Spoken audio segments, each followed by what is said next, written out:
المشاهدون الأكارم، طبتم وطابت أوقاتكم أينما كنتم بكل خير. نشرة الأخبار نقدمها لكم من تلفزيون دولة إريتريا، نستهلها بالعناوين.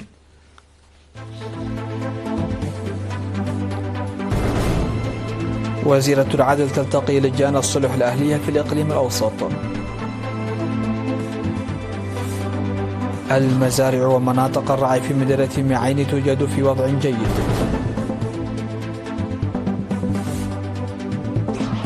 تخرج 50 شابا من دورات فنية في شمال البحر الأحمر. ترامب وبوتين يعزمان لعقد قمة في بودابست.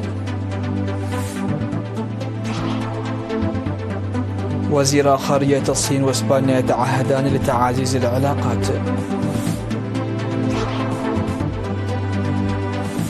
والصين تدافع عن شراء النفط الروسي وترفض ترهيب ترامب. أهلا بكم إلى تفاصيل النشرة. عقدت وزيرة العدل السيدة فوزية هاشم لقاءات للجان الصلح الأهلية في الإقليم الأوسط التي تنشط في 13 إدارة مديرية داخل الأسمرة، بالإضافة إلى مديريات سرجاء وبريخ وقال نفحي. اجتمعت فيها باللجان المنتخبة حديثا من السادس وحتى 16 من أكتوبر الجاري. وهدفت الاجتماعات إلى تقييم تقدم عمل لجان الصلح الأهلي التي تعمل على مستوى إدارات الضواحي لمدة عام تقريبا. بناء على ذلك أجرت اللجان ووحدات الإدارات التي تعمل إلى جانبها عن كثب تقييما معمقا للمزايا والتجارب النموذجية والتحديات التي واجهت العمل إلى جانب الحلول. وبعد نقاش موسع حول المواضيع والتفاصيل التي يجب أن يتضمنها قانون الأسرة الإريتري، قدم المشاركون الاقتراحات والآراء التي من شأنها ضمان وحدة الأسرة وتناغمها التي تعتبر أساس المجتمع والبلاد. وأوضحت الوزيرة فوزية أن السيادة الاجتماعية كانت جوهر نضال الشعب الإريتري من أجل التحرر من الاستعمار، حيث كان نضالنا التحرري يعتمد على الشعب ويشارك فيه الجماهير، وكان مملوكا للشعب بالكامل، مؤكدة أن وزارة العدل تعمل جاهدة لتحقيق ذلك من خلال الحفاظ على القيم الاجتماعية والوطنية بتنميتها ومحاربة الظواهر السلبية وضمان الانسجام والاستقرار، وعلى رأسها وحدة الشعب وتنمية البلاد. وأشارت إلى أن عملية التقييم والملاحظات التي أجريت حتى الآن لعبت دورا حاسما في تعزيز نظام العدالة المجتمعية، مضيفة أن ضمان العدالة المتساوية يتطلب المشاركة الجماعية الواعية.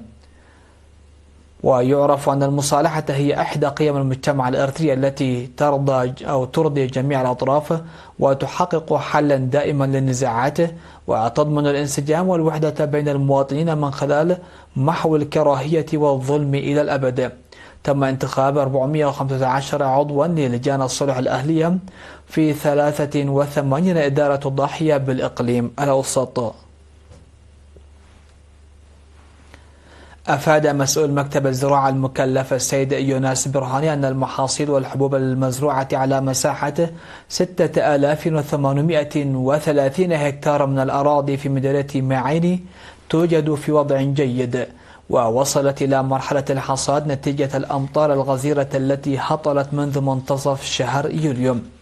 هذا وأن تم زراعة 2200 هكتارا بالطاف، و2180 هكتارا بالحمص، و2250 هكتارا بالذرة البيضاء، و2275 هكتارا بالدخن، و25 هكتارا بالذرة.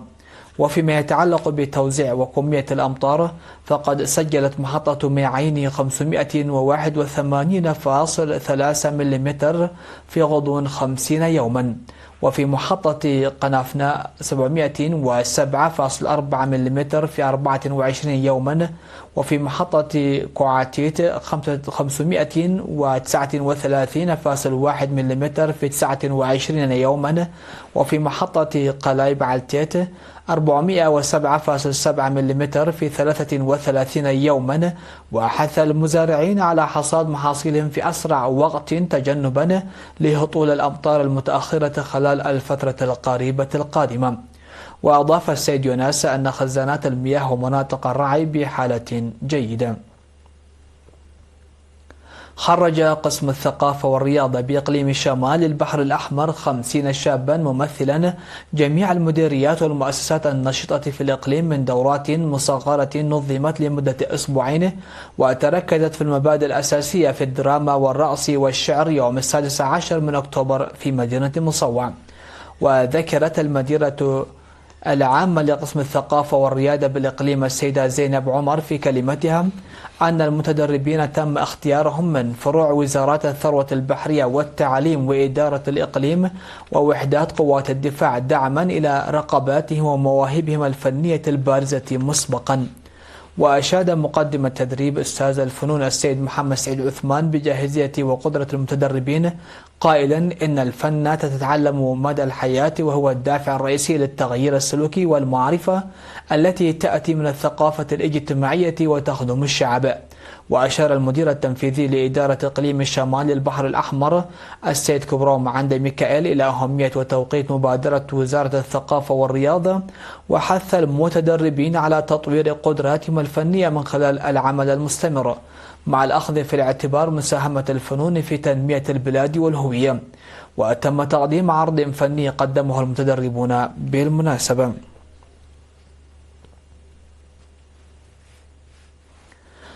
نظم فرع الثروة البحرية بالإقليم الجنوبي محاضرة حول موارد الثروة السمكية بشكل عام والاستفادة من أسماك المياه العذبة بشكل خاص لرفع معرفة ووعي المجتمع بها يوم 16 من أكتوبر في مدينة مندفرة. وحضر المحاضرة موظفو مختلف المؤسسات الحكومية ممثلين إياهم، وتم تقديم شرحا موسعا حول أهمية الأسماك الصحية للأطفال والكبار بالإضافة إلى جودة وصحة الأسماك. وأوضح مسؤول الفرع السيد مكونن قرماي أنه تم تحديد 47 سدا في الإقليم بعد الأخذ من أنها مناسبة لتربية الأسماك، وتم إنشاء 7 جمعيات لصيد الأسماك في سدود مسلام وورساي وبدها ودركا وسمومو بتوليد الأسماك فيها. وأكد رئيس مجلس الإقليم الجنوبي الأستاذ ولداي جبري بدوره أن المجلس سيركز على الدفع بتوعية المجتمع نظرا إلى أهميتها. ويذكر أنه يتم السعي بشكل جدي إلى تربية الأسماك في المياه العذبة منذ عام 1994. أفاد مسؤول فرع المياه في الإقليم الجنوبي السيد كبرام مسقنة أن إدارة الإقليم تقوم بجهود فعالة بالتعاون مع المواطنين لتوفير المياه الصالحة للشرب بمدينة مايمنة. وبناء على ذلك تم حفر بئرين يعملان بالمضخات وبئر مفتوح وتركيب محطة للطاقة الشمسية بقدرة 5.5 كيلوواط للضخ مكونة من 40 لوحة. وذكر أيضا أنه تم مد أكثر من 6 كيلومترات من الأنابيب من البئر إلى الخزانات من قبل المواطنين وربطها بشبكة إمدادات المياه القديمة. وأضاف أن منتسبي وحدات قوات الدفاع والأهالي يعملون معا لاستكمال بناء ما تبقى من عملية بناء خزان بسعة 500 برميل.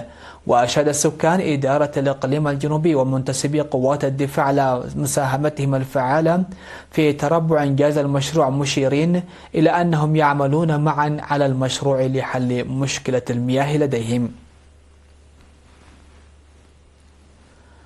قدمت ندوة للمزارعين العاملين تركزت حول الزراعة الموسمية وتلك المروية في مديرية فورت ساوا، ركزت على تعزيز الإنتاجية الزراعية وضمان الأمن الغذائي. وأوضح مسؤول وحدة التنمية الاقتصادية في مكتب الزراعة بالمديرية أن تعزيز الإنتاج الزراعي وضمان الأمن الغذائي ليس مهمة تقتصر على جهات ومهنيين محددين فقط، داعيا المزارعين إلى تحسين وتطوير أساليبهم الزراعية وزيادة دخلهم وضمان صحتها بوعي وفعالية. وتم تقديم شرحا مفصلا من قبل الخبراء حول طرق توليد الدخل وتقنيات زيادة الدخل والطرق الحديثة لزراعة الخضروات والفواكه وفوائد طرق المكافحة المتكاملة من الآفات والاستخدام الآمن للمبيدات. ونصح مسؤول مكتب الزراعة في المديرية السيد هبتوم حديش المزارعين بتجنب الأسمدة الكيماوية والمبيدات الحشرية الخطرة المستخدمة في زيادة الإنتاج ومكافحة الآفات. وأخيرا ذكر مدير مديرية فورتوساوا المكلف السيد أرجاي مبرهة أن الندوات المهنية تعتبر جزء من حملة التوعية لمنع الأضرار الصحية والبيئية الناجمة عن المنتجات الكيميائية غير الآمنة، ودعا المزارعين للاستفادة منها بشكل صحيح ونقل المعرفة التي اكتسبوها إلى الآخرين. مشاهدينا الأكارم، فاصل قصير ومن ثم نعود لنوافيكم بالأنباء على الصعيد العالمي، فتفضلوا بالبقاء معنا.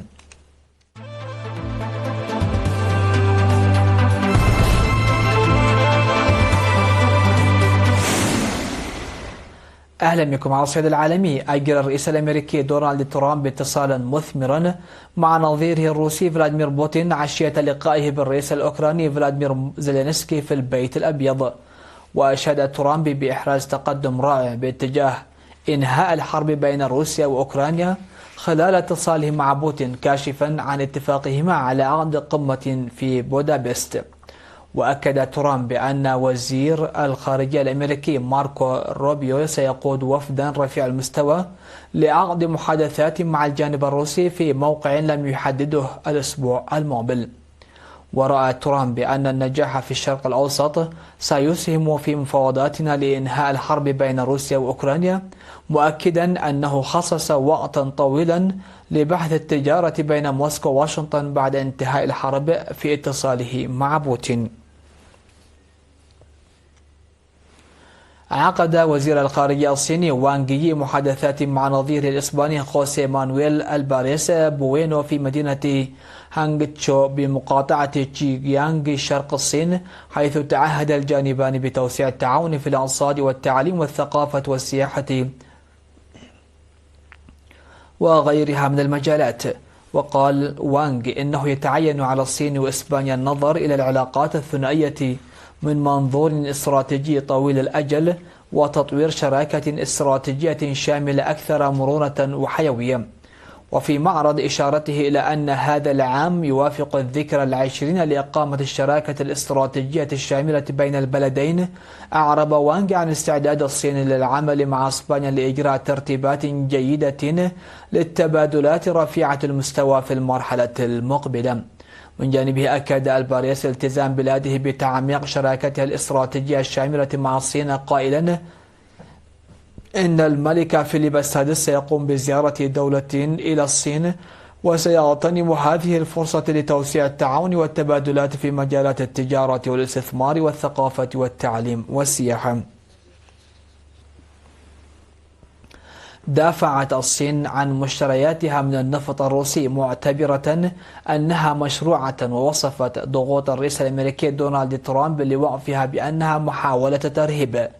جاء ذلك بعد يوم من إعلان ترامب بأن رئيس الوزراء الهندي ناريندرا مودي وعده بأن تتوقف الهند عن شراء النفط الروسي، وأضاف: هذه خطوة كبيرة الآن علي أن أقنع الصين بأن تفعل الأمر نفسه. وكان ترامب قد اتهم كل من الصين والهند بتمويل الحرب المستمرة منذ 3 سنوات في أوكرانيا عبر تلك المشتريات، كما طالب بأن يتوقف الحلفاء الأوروبيون فورا عن شراء النفط من روسيا. وبينما لم تنفي الهند أو تؤكد أي تغيير في سياساتها، أوضحت الصين أنها لن ترضخ لتهديد ترامب. كشفت دراسة علمية جديدة استندت إلى أكثر من عقدين من بيانات الأقمار الصناعية أن النصف الشمالي من الكرة الأرضية يزداد قتامة بوتيرة أسرع من النصف الجنوبي، ما يعني أنه يعكس قدرا أقل من أشعة الشمس ويخزن كمية أكبر من الطاقة الحرارية. ويشير الباحثون إلى أن هذه التغيرات الدقيقة والمستمرة تخل بتوازن الطاقة على كوكب الأرض، ويقوم هذا التوازن على نوعين من الإشعاعات.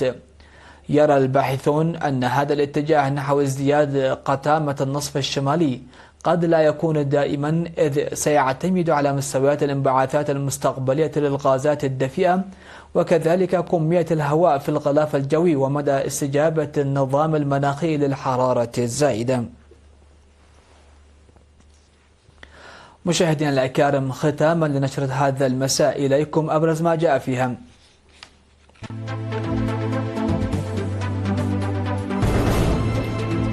وزيرة العدل تلتقي لجان الصلح الأهلية في الإقليم الأوسط. المزارع ومناطق الرعي في مدينة معين توجد في وضع جيد.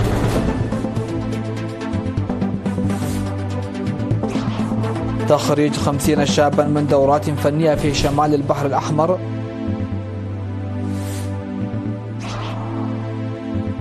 ترامب وبوتين يعزمان لعقد قمة في بودابست. وزيرا خارجية الصين وإسبانيا يتعهدان لتعزيز العلاقات.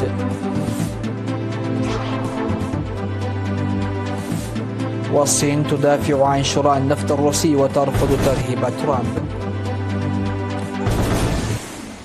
سادتي سيداتي، هكذا نكون قد وصلنا وإياكم لنهاية نشرة هذا المساء. هذه تحيات وتحيات الفريق العامل. شكرا لحسن الاستماع والمتابعة، ودمتم في أمان الله.